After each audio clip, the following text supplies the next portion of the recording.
All right, so here we want to see for the long sleeve. I believe by now you must have watched the video on the three-quarter. So I will do well as well to attach the link to that video somewhere around this video. So you will click on the screen when you get to see a pop-up on the screen. That will be the video on how to draft for the three-quarter sleeve, so that everything about sleeve will be solved this end of the year 2025. So don't have this issue of sleeve and enter next year. It's not possible, right? As long as you are following my channel, you are going to have a total understanding of our it all. So the sleeve length we have is a sleeve length of 26 sleeve length. Now, you are going to minus or deduct the value for the cuff. It's going to have a cuff just like the one I'm wearing, but not button hand. So this cuff is usually 2.5 to 3, depends on how broad or wide you want it to be. But let's do 2.5 for it to be moderate this way, right?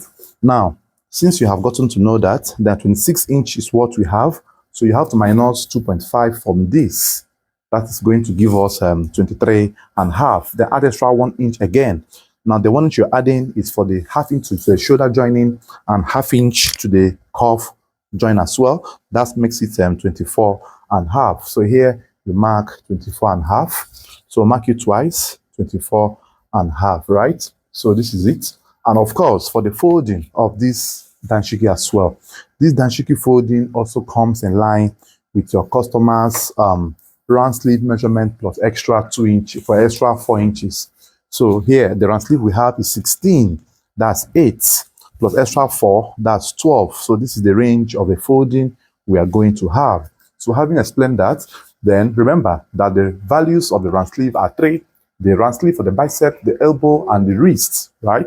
So now for the wrist we have here is wrist of 9, that here is 9. Then divide by 2, that's 4.5. Now you're going to add extra 1 inch for the pleating or printing. So now the 1 inch you're adding for the printing or pleating is this stuff you see here, right? Because every long sleeve must have this. Every long sleeve must have this.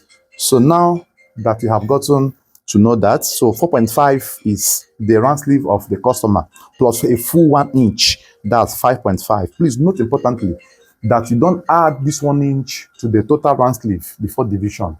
Like you don't add, for example, 1 inch plus 9, that's 10, divided by 2 is 5. It's different from 9 inches divided by 2 plus 1. Do you get? It's a very big difference. It has half inch extra. So here you have 4.5 for the round sleeve over 2, which is 9. 4.5 plus extra 1, that's 5.5. The 1 inch should be added in full and not to be divided, plus extra 1 inch again for your inseam allowance. So totally you added here to be 2 inches, 1 inch for the printing, 1 inch for the inseam allowance. So after you have done that, then here you come down by 4 inches this way for your inseam slope or allowance, right? And then measure 8 inches here plus extra 4. That's to know the range of your sleeve, to where it's going to stop. So usually I like making a cross-like mark there, to indicate where it's going to stop. Then the same procedure or process we underwent with the three-quarter sleeve. Connect from here as well to this very point, this way.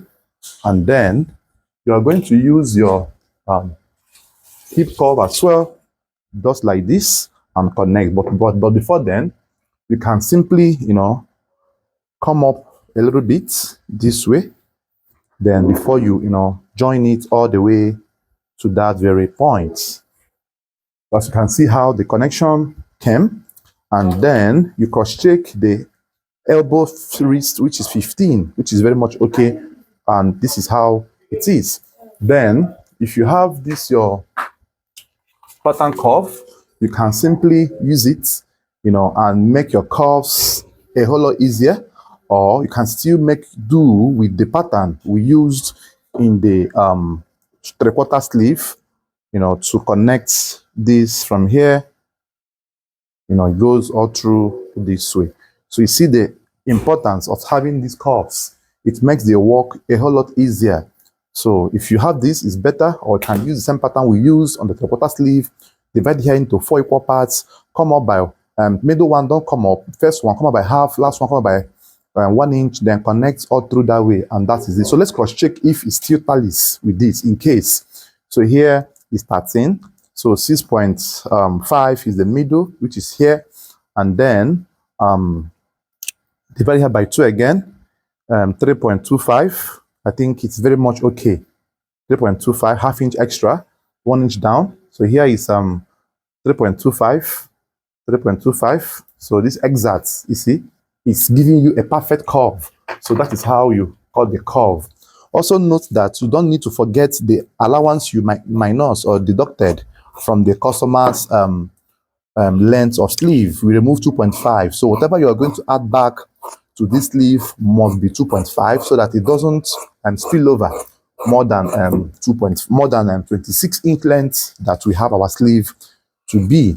So this is how you draft a perfect long sleeve. So do well to like this video. Please like this video, share, comment, and subscribe to my channel. So the next here is the cuff, the cuff part. So now for the cuff part, all we need to do here is to make sure we bring out a certain fabric.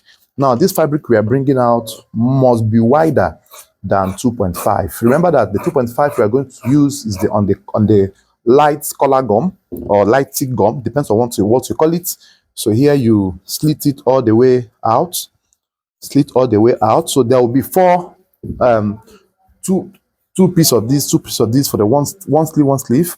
So this is how it is. So now we are going to cut a color gum of 2.5 and gum on this. I will also show you maybe in the tutorial of the sewing. If you care to see it, you can drop a comment so that I will know that you're interested to watch the sewing tutorial.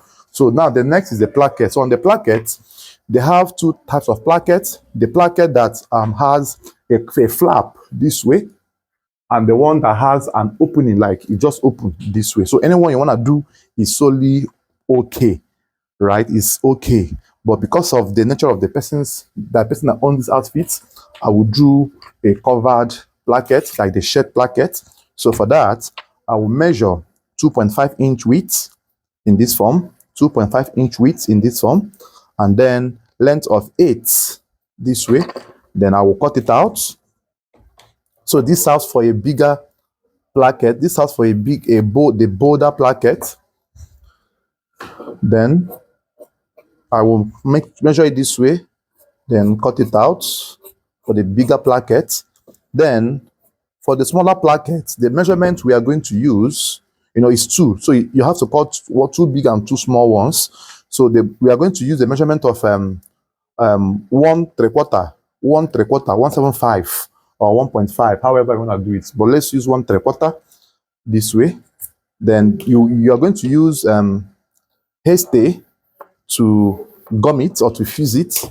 So you told that the length is going to be 6 inches, 7 inches length. 6 inches, 7 inches length is ideal for that. So you have it coming out all through in this form. So this serves for the placket, right? So thank you for watching, and I do hope you enjoyed the tutorial. Don't forget to like, share, comment, and subscribe to my channel. See you in the next one. Bye-bye for now.